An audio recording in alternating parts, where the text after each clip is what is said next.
Rotten Tomatoes has seen quite a trajectory. I remember back in the day when it used to be an extremely handy tool for the discerning filmgoer to judge the general quality of a movie before taking out the time and not insignificant expense of a cinema experience. Then in the mid 2010s, it was involved in a number of controversies which significantly damaged its brand image and general sense of reliability in the eyes of consumers. Major players in the film industry, like Martin Scorsese, Meryl Streep, Brett Ratner, and the chairman of the New York Film Critics Circle, Armand White, voiced concerns about the oversimplification of the Rotten Tomatoes rating system, which can lead to disastrous box office showings because of poor RT scores.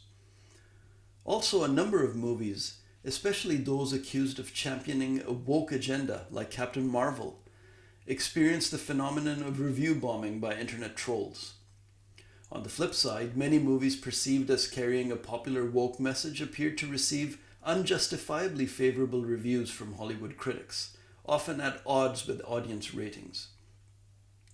Finally, Rotten Tomatoes itself was accused of either review manipulation or withholding negative scores of movies like Justice League and Ophelia, where it had a vested interest in the productions. All of these instances led to Rotten Tomatoes becoming a much less credible barometer of a movie's overall quality than it used to be. However, even before its current state of decline, Rotten Tomatoes got wrong a number of movies which arguably have stood the test of time and become fan favorites or even outright classics. In some cases, even the audience score is well below what the movie deserves, and given art is subjective and you're on my channel, I will obviously be right in each of these examples. Jokes aside though, I would love to hear your thoughts on all of these movies, what I got wrong, what I got right, and any other movies you would like to add to the list. So without further ado, let's dive into 5 awesome movies which are certified rotten on Rotten Tomatoes.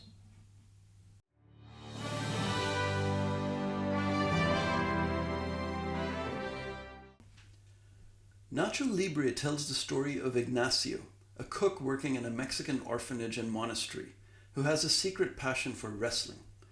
Nacho secretly starts moonlighting as a lucha libre wrestler and teams up with his partner, the aptly named Esquelito.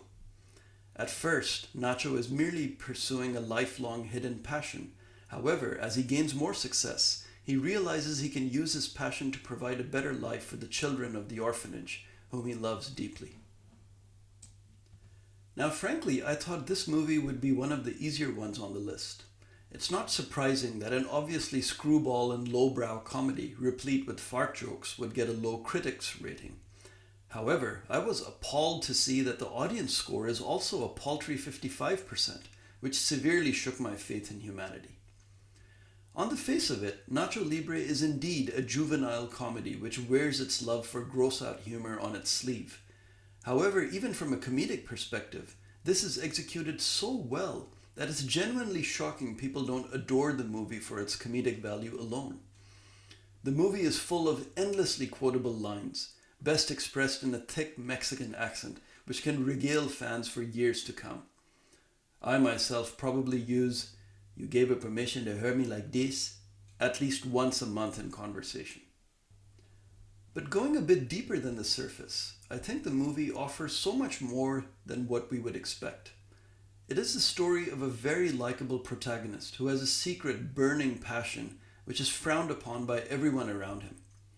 So despite the naysayers, he pursues his passion, and despite numerous setbacks, his persistence and enthusiasm for the sport brings everyone around. It is also the story of a moral and principled man struggling to reconcile his faith with his more material desires, ultimately learning that it is not the activity itself which is intrinsically moral or amoral, but how it is practiced and by whom. These are valuable and touching lessons we can all take inspiration from. As the wise poet says, "When the fantasy has ended and all the children are gone, something good inside me helps me to carry on. I ate some bugs. I ate some grass."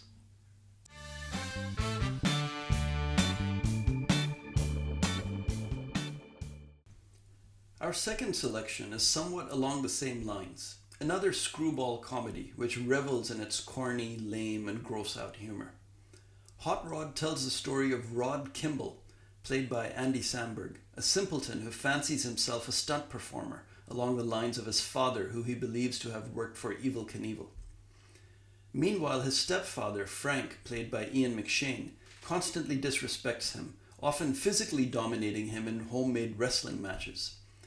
When it is revealed that Frank is in urgent need of a heart transplant and could possibly die without Rod earning his respect, Rod maps out an ambitious stunt to jump 15 school buses to raise the needed funds for Frank's surgery. Now look, I'll be the first to admit that Hot Rod is a lame and slapstick comedy which revels in its silliness and absurdity. It's not highbrow intellectual comedy where the humor is in the nuance. Having said that, it does boast a very likable cast, including quite an extensive support cast, a simple but effective plot about pursuing your dreams and gaining respect from your loved ones, and some genuinely laugh-out-loud moments that I can't help but go back to. Keep an eye out for one sequence in which the protagonist falls down a hill in a stunt gone wrong, and an inspirational number set to You're the Voice by John Farnham. It may not be for everyone, but if you're looking for a movie for a juvenile guy's night in to unwind and have a good time, Hot Rod just might do the trick.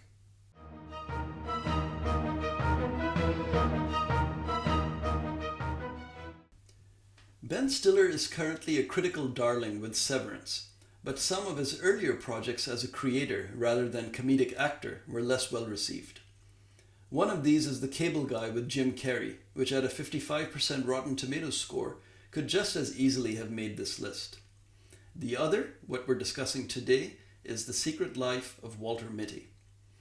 This movie tells the story of the eponymous Walter Mitty, a mild-mannered employee of Life magazine, which is transitioning to an online-only presence due to declining revenues and rising costs.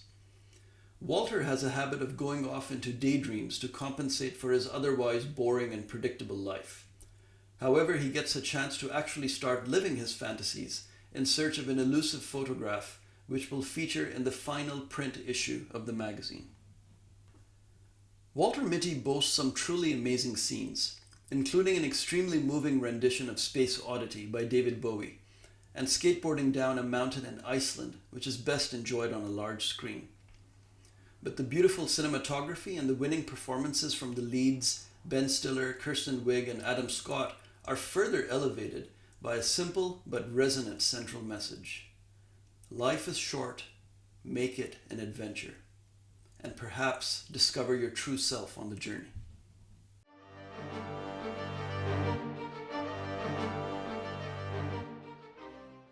This next one really baffles me.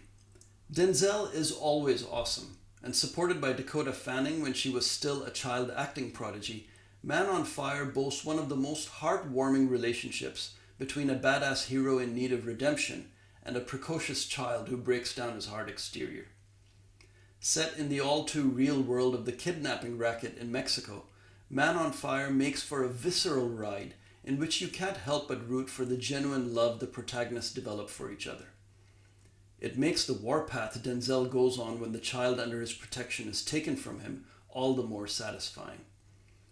Now, I suppose the overly grim nature of the second half of the movie, along with some strangely stylistic editing choices, contribute to the poor critical score of the film. But trust me, if you haven't seen this one, then for the relationship between the protagonists alone, it's worth it. Also, prepare yourself for some endlessly quotable and inspiring lines, like, "There's no such thing as tough. There's trained and untrained. Now which one are you?"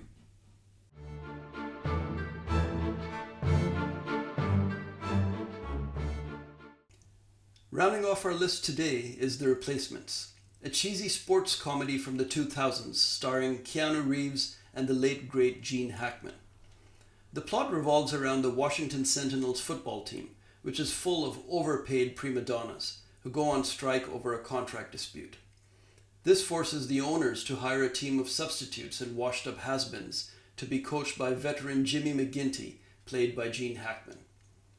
The movie follows familiar sports drama beats of a ragtag group of underperformers coming together and starting to click.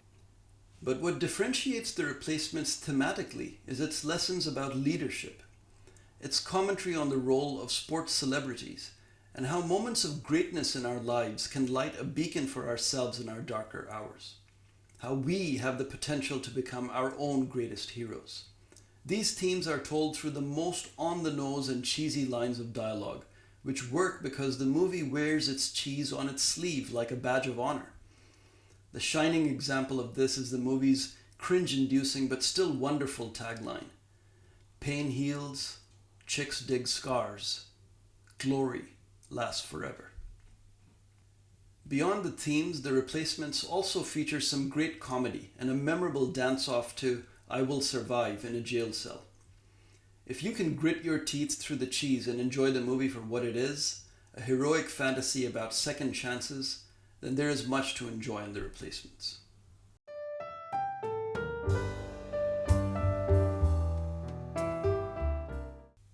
So that was it. Now, please sound off in the comments about if you agree or disagree with any of my picks. And also share any Rotten Tomatoes bombs which you find to be a great time at the movies. And thank you for tuning in. Until next time, my friends.